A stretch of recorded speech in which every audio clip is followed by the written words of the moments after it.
Good morning, students. So let's start our lecture.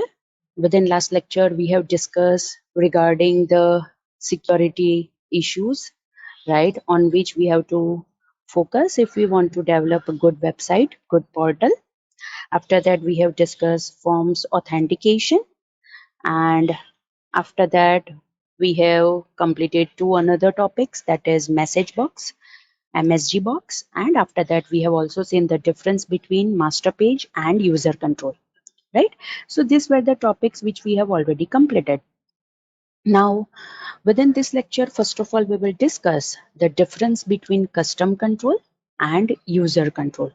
Again, I repeat, we will discuss the difference between custom control and user control. And I think we have already discussed some of the difference when we have seen the topic, that is user control, right? But over here, I have mentioned some other difference also. So let's start it. So the first thing is that custom controls that we will create can be added in the toolbox. Again, I repeat, the custom controls that we create can be added in the toolbox.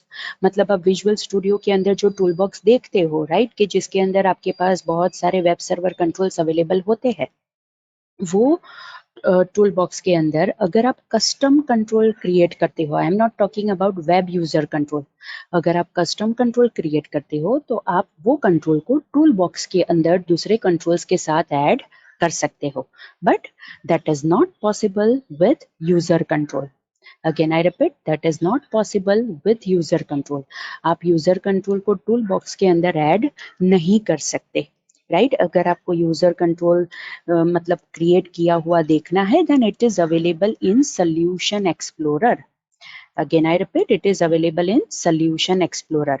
सो अगर आप custom control की बात करते हो और अगर आपको वो पर्टिकुलर कंट्रोल को पेज के ऊपर प्लेस करना है, then you can drag and drop it from the tool box.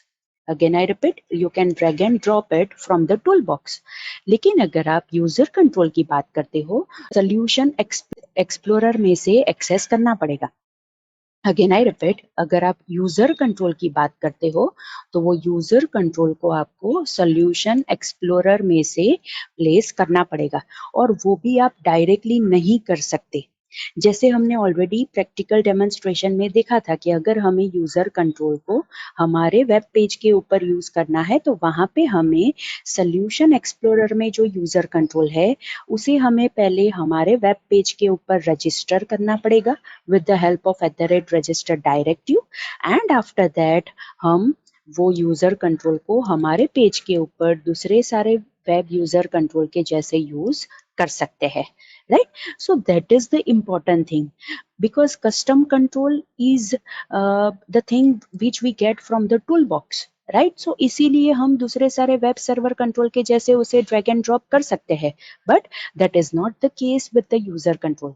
अगर हम यूजर कंट्रोल की बात करते हैं तो वो यूजर कंट्रोल सोल्यूशन एक्सप्लोरर के अंदर अवेलेबल होगा in terms of .ascx file, right?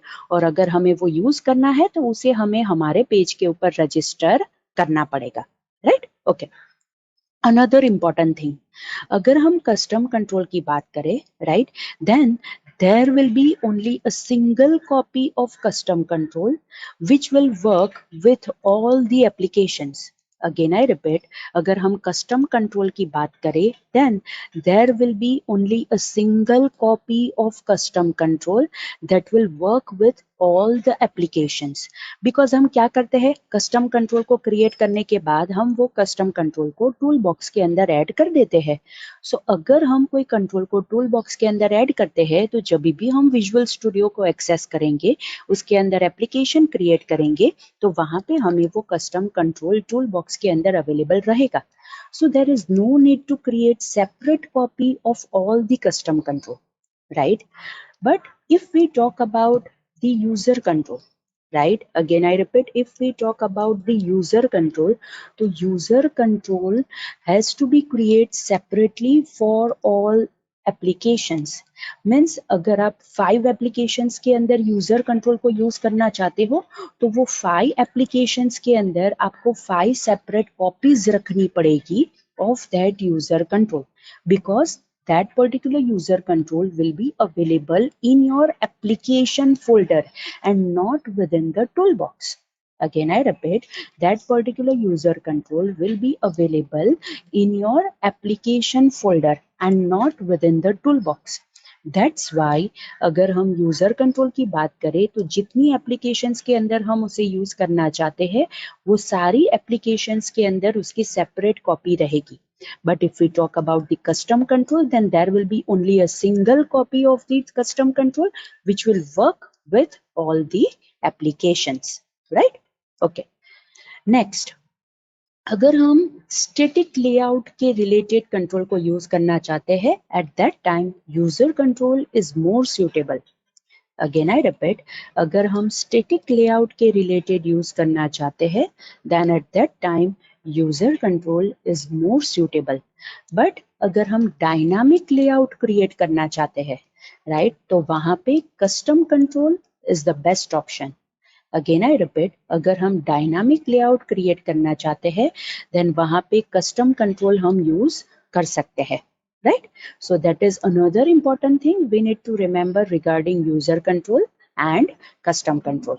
Okay, now another thing, custom controls जब भी हम क्रिएट करने के बाद उसे कंपाइल करेंगे देन उसकी .dll फाइल क्रिएट होती है. अगेन आई रिपीट, उसकी .dll फाइल क्रिएट होती है. लेकिन अगर हम यूजर कंट्रोल की बात करें तो उसकी कोई भी DLL फाइल क्रिएट नहीं होती है.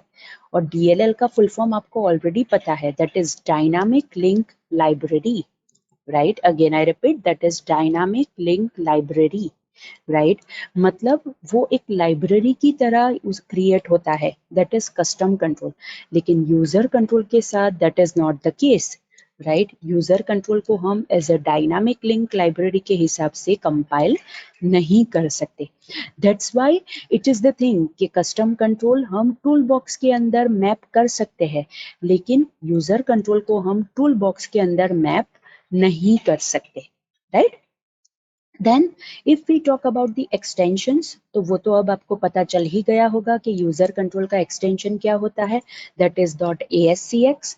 और कस्टम कंट्रोल का अभी मैंने बताया कि जब भी हम कस्टम कंट्रोल को कंपाइल करते हैं it is in terms of assemblies, और असेंबलीज का एक्सटेंशन क्या होता है, that is .dll, right?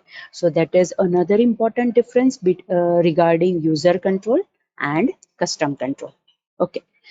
Next is user controls are easy to develop while custom controls are difficult to implement.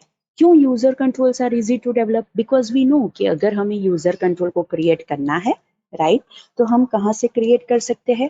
जो भी already available web server controls है उसका use करके हम यूजर कंट्रोल को डेवलप कर सकते हैं. And we know it is quite easy. हम जैसे वेब पेजेस को क्रिएट कर सकते हैं, लाइकवाइज हम यूजर कंट्रोल्स को भी क्रिएट कर सकते हैं, यूजर कंट्रोल्स को भी डेवलप कर सकते हैं. But if we talk about the custom control, then I have already mention कि अगर हमें कस्टम कंट्रोल को डेवलप करना है, कस्टम कंट्रोल को इम्प्लीमेंट करना है, तो वहां पे we have to decide each and everything from the scratch. We have to decide कि हम किस हिसाब से क्लास क्रिएट करेंगे, वो कस्टम कंट्रोल का नेम क्या होगा, उसके अंदर हम कौन सी प्रॉपर्टीज रखेंगे, कौन सी मेथड्स रखेंगे, कौन सी इवेंट्स रखेंगे, and along with that we also have to decide the appearance of that custom control. वो सारी चीज हमें खुद डिसाइड करनी पड़ेगी. लेकिन अगर हम यूजर कंट्रोल की बात करें then that is not the case, because user control के अंदर तो हमें वही लेआउट मिलेगा कि जो हमें वेब सर्वर कंट्रोल का मिलता है, बिकॉज यूजर कंट्रोल को हम वेब सर्वर कंट्रोल का यूज करके ही डेवलप करते हैं, right? So that is very important thing we need to remember regarding user control and custom control, right? Okay. So students, these are the difference between custom control and user control कि जो आपको consider करने हैं, right? Okay. So this topic is completed over here. All right.